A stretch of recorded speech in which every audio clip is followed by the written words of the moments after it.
In this first theory session of the problem-solving test course, I will explain the generic approach to solving the test questions. I will explain why the McKinsey problem-solving test closely resembles a consulting engagement and why you should deal with it accordingly. We will also split the questions into 4 major categories or groups. And finally, we will discuss an algorithm which we will use for tackling the problem-solving test questions. So what do we know about the PST? It's a test administered by McKinsey & Company to weed out weaker candidates before they proceed to a live interview. The test lasts 60 minutes, or in rare cases 75 minutes, and consists of 3 business cases and 26 questions. The test is actually similar to GMAT and GRE, but is a bit trickier. Only about 30% of candidates pass it, and you need to get about 19 questions right. What is so difficult about it? The time limit is very stringent. If you had 3 hours to solve the test, it would not cause a problem and you would not be watching this video. Then, there is too much information available for solving the test questions. Some information is just redundant. Also, you need to be super efficient in problem solving and know what you are doing in every moment of the test. And finally, there are lots of small details you need to pay attention to. Does this setup sound familiar to you? If you get into management consultancy, this is what your day-to-day work will look like. Lots of information, time pressure, intellectually demanding problem-solving sessions. You will need to split complex business problems into small questions, find solutions to each, and then carefully assemble the details into the big picture. So here's the major point of PST, right? It resembles a consulting engagement. McKinsey uses it to check if the candidates have the potential to become good consultants. And how do you pass the test then? By acting like a consultant. I will help you do that. Firstly, consultants like planning and structure. In private equity due diligence engagements, for example, which are the most challenging in terms of time constraints, teams extensively use predefined plans and checklists. Secondly, consultants always follow the 80-20 rule. Do the 20% of work, which brings 80% of the impact. We will also search for quick rather than straightforward but time-consuming solutions. Thirdly, consultants enjoy feedback. Feedback is the breakfast of champions, right? I will share extensive feedback on your performance in the practice part of the course. Let us use our structuring skills to tackle the first problem of the course, bringing in order test questions. The questions closely reflect the flow of formal logic: premise or reason, then fact, then conclusion or result. The test questions are split roughly uniformly among these types. Premise questions fall into 2 subgroups, and both subgroups require logical reasoning or inference, but not calculations. The first subgroup is the root cause reason questions, in which you need to find an explanation to a specific fact. Questions like which of the following, if true, would best or would least explain the date in Exhibit 1 all fall into this category.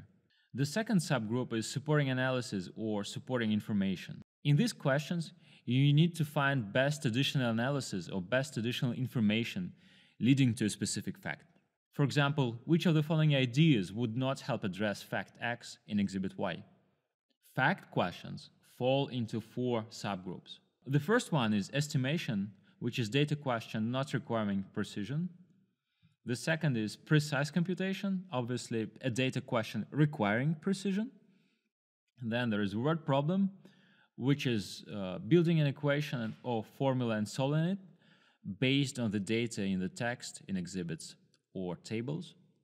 And then there is ranking, which is the 4th subgroup and which is the easiest subgroup of them all, where you need to rank several options by their value. Conclusion questions fall into 2 subgroups: those requiring calculations and those not requiring calculations. These question types require different problem-solving approaches. For example, in conclusion questions, you do not need to read all options if you have found the right one. Whereas in premise questions, you need to read everything to make sure your option is the best one. At this point, you might wonder, have we considered all question types? Actually, there is one more group. I call it last 13% or everything else, which should make our list of question types messy. Here it is: a recommendation, formula, and client interpretation. Luckily, they benefit from the same problem-solving algorithms as the previous three types, so we won't have to learn too much extra stuff. Each of these test types deserves an in-depth discussion and will get its own theory session. Okay, now that we understand what questions we can expect from the PST, let us look at the generic approach to solving the test. We are in a consulting setting here. Lots of information and little time. How do consultants surf through the piles of documents and spreadsheets they get from their clients? They come up with hypotheses and systematically check them with data points. Hypotheses are crucial questions which point to specific pieces of information. This way, consultants only deal with what matters most rather than everything. In PST, questions play the role of hypotheses. Thanks God we don't need to come up with them. We just need to use them as guidance for the information we need. This is why our consulting generic approach to the test runs as follows. Step number 1, read and understand the questions, but do not read the options yet. Step number 2, index the data using questions as guidance. Step number 3, for each question, study options and pick the best one. Step number 4, after a set of 4 to 5 questions, track time. And step number 5, record your answers to the answer sheet. Let us now look at each step in more detail. Step number 1, understand the questions. We need to read a set of 4 to 5 questions first, and then figure out what's going on in those questions. We need to circle keywords like subjects and actions, data, inclusion-exclusion comments, reference to exhibits and text. We also need to figure out whether the question asks a positive piece of information, best, most, will, true, can, etc., or the negative piece of information, which is least, will not, false, cannot, etc. Also notice if the questions require computations or not. This is important because computations are usually more time-consuming. Step number 2 is indexing the data. We need to skim the text and skim the exhibits and tables. We don't need to read them in detail. We just need to understand what's going on in the text and what's going on in each paragraph of the text. When skimming exhibits and tables, we need to pay attention to titles, units of measurements, axes, and connections among exhibits. Again, we are not looking for trends. We're not looking for too specific detail. We just need to understand what's going on in the text, or in the tables, or in the exhibits. We just need to index the data so that we can come back to them if needed. Step number 3 is picking the best option. We need to check if the answer options are very similar. If they are, perhaps we can run just one calculation without checking all 4 of them and conclude about what's the correct answer. Also, if the answer options are too far apart, we can understand that some options are just unrealistic, too big or too small, and get rid of them. This is especially true for fact questions. Also, in certain questions, some options are ridiculously hard, while others are very simple. When you find a ridiculously hard option, don't check it, skip it, and move on, and check other options, because it might be the case, and it is most likely the case, that the simpler options will be eliminated, and in this case, you will end up with the ridiculously hard but unchecked option is the correct one.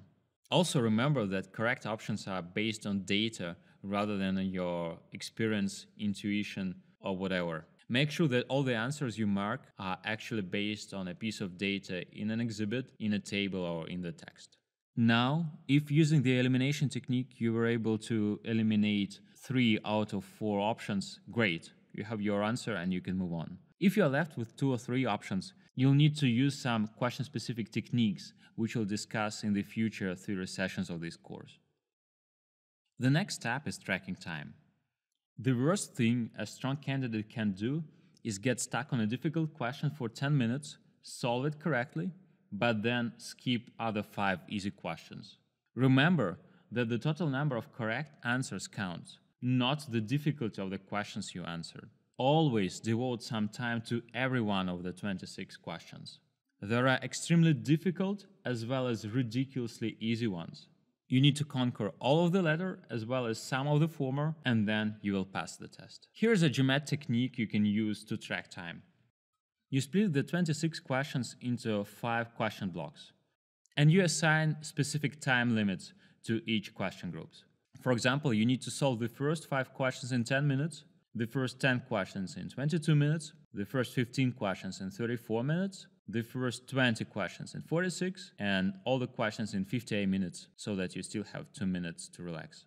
Then what you do is check timing after each checkpoint, after each question block. For example, you solved 10 questions and you look at the time. If you spend more than 22 minutes solving these 10 questions, you need to speed up, meaning that you'll need to skip some really hard questions in the next 5 and try to come up with quick answers or educated guesses. On the other hand, if after say 15 questions you spent less than 34 minutes, you can slow down a bit, devote more time to difficult questions, or maybe even go back.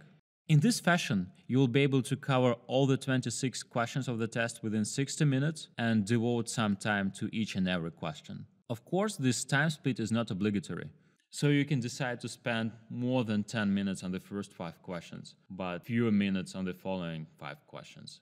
It depends on your own preferences. Just make sure that the time is distributed more or less uniformly among the 26 questions and that you have time to deal with all of them. Step number 5 is recording your answers. This step may sound obvious, but it is very easy to neglect. But think of it this way. You're a consultant and you've created a brilliant business solution, but you have not prepared the PowerPoint for the client meeting. Will your partner be happy with your performance? Well, I guess no. Same thing here.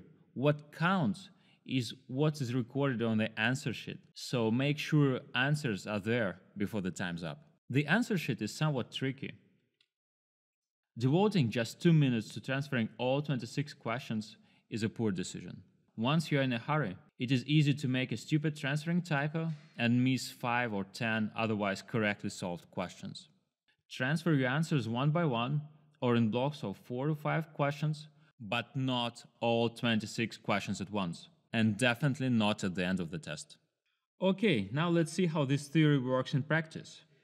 Here's the official PST A 2012. Question number 1. According to the Sea of Kosher Franks, which of the scenarios presented in Exhibit 1 would satisfy Fooding's requirements? Fooding's requirements. So we make a note that we'll need to look for CEO and we'll need to look for requirements. Question number 2. Which of the following measures, if done alone, would definitely not help address the objectives of the CEO of Kosher Franks? So we make a note that we'll need to find the objectives of the CEO. Question number 3. Which of the following statements is valid based on the data in Table 1? Valid and Table 1. Question number 4. Which of the following values is best estimate of Kosher Franks revenue in year 4 under scenario C in Exhibit 1? So Kosher Franks revenue, year 4, scenario C, and Exhibit 1. The next step is indexing the data. Paragraph number 1. Kosher Franks is a company that sells hot dogs and other packaged meat products such as salami. Okay, so this tells us about the business of the company, and we find out that Kosher Franks sells hot dogs and other packaged meat products. If we need to go into more detail about the company, we know that we'll need to go to the first paragraph. The second paragraph. Kosher Franks customers are large grocery store chains or grocery distributors who sell to smaller chains and independent grocery stores across the US. The prices depend on many factors. Okay, so this is customers and prices. Customers and prices. The third paragraph introduces table number 1, and we're able to read it right now. So table 1 brings us information about revenue and revenue growth for kosher francs. Revenue this year and growth average over the last 5 years. The units of measurement is millions of dollars, and percents. And then different rows indicate different product types. Let's read the next paragraph now. Kosher Franks manufactures all of its own products and invests significantly more resources than its competitors. Okay, so this is about competition. Competition and reputation and brand. The next paragraph. Kosher Franks was founded almost 100 years ago and until recently was a family business. However, the company was acquired last year. Okay, so this is history. And then the last paragraph. Okay, the CEO of Kosher Franks. Ways to improve sales. 10% annual sales growth. Okay, this is the goal of the CEO. And we remember that this is important for question 1 and question 2. So we'll definitely go deeper into detail once we start solving those questions. Okay, exhibit 1, scenarios for growth of Kosher Franks sales over the next 5 years. And the unit of measurement is percentage of year 0 sales. Okay, so year 0 sales is 100%. Then year 1 sales under scenario A is 111%. Year 3 sales under scenario D is 115%. So I guess this will be important for question 4. Now that we have indexed the data, we can start solving each of the questions separately. So question number 1, CEO of Kosher Franks satisfy Food Inc.'s requirements. Now, let's look at the Food Inc.'s requirements. Improve sales growth while maintaining good levels of profitability. Actually, all of the scenarios here show sales growth, right? Because all of the points are higher than 100%. So this is not very helpful to us. Let's read on. He states that a 10% annual sales growth should be the target. Okay, this seems to be more useful because in some of the years the growth is less than 10%, like here, while in other years it's more than 10%. But let's read more just in case. In 5 years' time, he wants to be able to look back and see an annual sales growth of 10% or more for each of the previous 2 years. Our Kosher Franks will no longer be part of Food Inc. Okay, this is interesting. We need to look at years 3, 4, and 5. And we need to make sure the growth from year 3 to year 4 is more than 10%. And the growth from year 4 to year 5 is more than 10%. Now let's check all the scenarios and see which one fits this criteria. Scenario A. This is the blue line. 129 in year 3, 136 in year 4. The growth is 7 over 129, which is definitely less than 10%. So scenario A is out. Scenario B, 105 in year 3, 116 in year 4, and 130 in year 5. The growth here is 11 points out of 105, which is more than 10%. And here, 14 points out of 116, which is also more than 10%. So both of the requirements are satisfied, and B is our answer. Here we don't even need to read scenarios C and D because there is just one correct answer. So skip them and move on. Question number 2. Which of the following measures, if done alone, would definitely not help address the objectives of the CEO? We remember that the objectives of the CEO here are improve sales and maintain good levels of profitability. Improving sales growth is our first criterion, and profit margin is our second criterion. Let's look at option A, lowering the price of select kosher franks products. Would it help grow revenue? Well, it might if people start buying more of the products. So I say probably yes, probably no, we just don't know. Option B, introducing new products into kosher franks range. That might help increase the revenue. We are not sure about the profit margin, of course, because we don't know the profit margins for these products. So here's a question mark. Option C, removing a category of products from the existing kosher franks range. Well, this definitely would not help increase the revenues because we are taking one of the parts of the sum. For example, if we had 3 product lines, A, B, and C, and we now get rid of product line C, that means we are left with A and B, and the sum of A and B is definitely less than the sum of A, B, and C.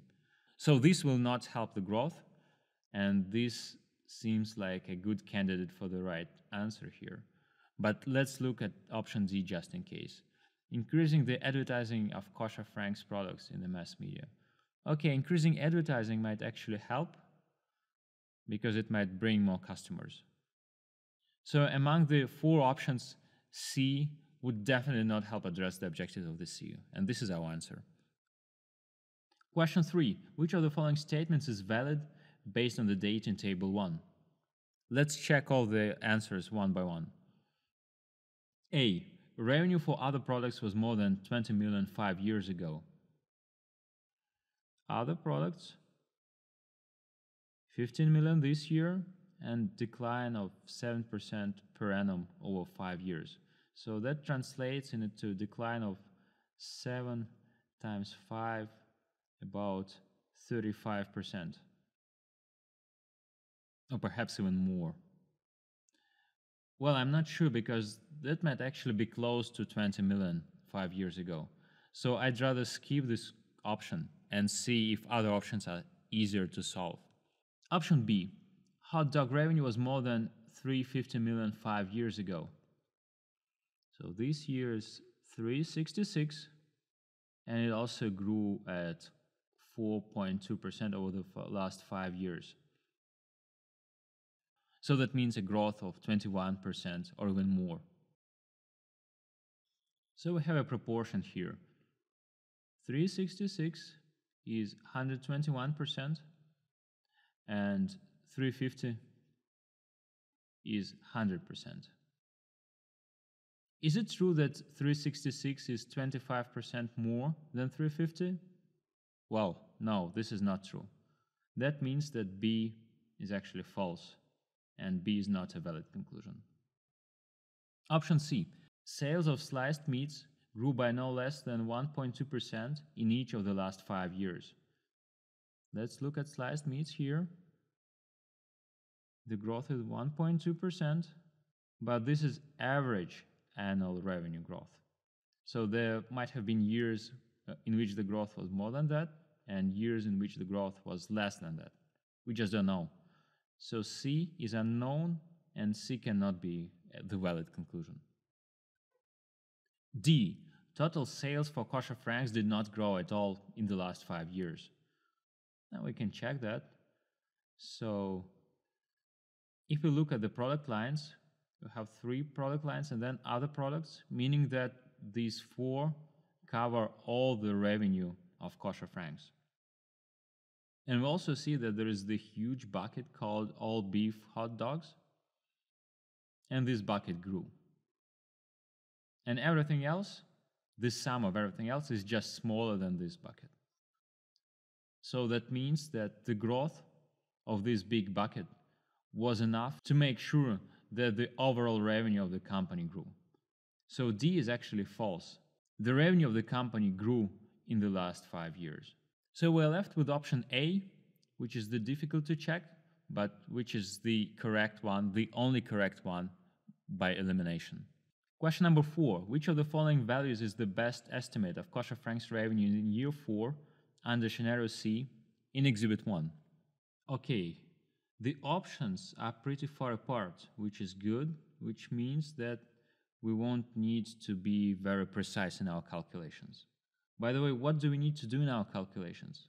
We need to take the revenue this year, year 0, and multiply it by growth under scenario C up to year 4. Revenue this year is 366 plus 65, which is about 430, plus 55, which is 485, plus 15, which is about 500 million. And then the growth under scenario C up to year 4 is scenario C, year 4, the value is 120% of year 0, so the growth is 120 over 100 or 1.2. So the answer is 500 times 1.2 equals 600. Now we'll look at the options and see that only the option D is close to this answer because everything else is just way smaller. So we cross them out and our answer is D. The next step is tracking time. We'll look at the clock and make sure that we spend not more than 9 or 10 minutes on these questions. If we spend more than 9 or 10 minutes, we need to speed up a bit and probably skip some time-consuming questions in the next block of 4 or 5 questions. The next step is recording our answers. Okay, so question 1, the answer is B. Question 2, the answer is C. Question 3, the answer is A. And question 4, the answer is D. And we are done with these 4 questions. All we need to do now is repeat the same algorithm for the remaining 22 questions, and we'll be fine. Let's recap what we have learned today. Our approach. We will treat PST as a consulting engagement, namely, use a structured approach, look for 80-20, work crazy hours, and leverage feedback. Question types. There are 4 of them: premise, fact, conclusion, and other. Each type has its own solution algorithm, which we will deal with in the following theory sessions. Solution steps. 1. Understand the questions. 2. Understand the data, index the data. 3. Pick the best option. 4. Track the time. 5. Record the answers. Alright, that's all for today. If you have any questions, feel free to leave comments below. Thanks for your attention, and until next time.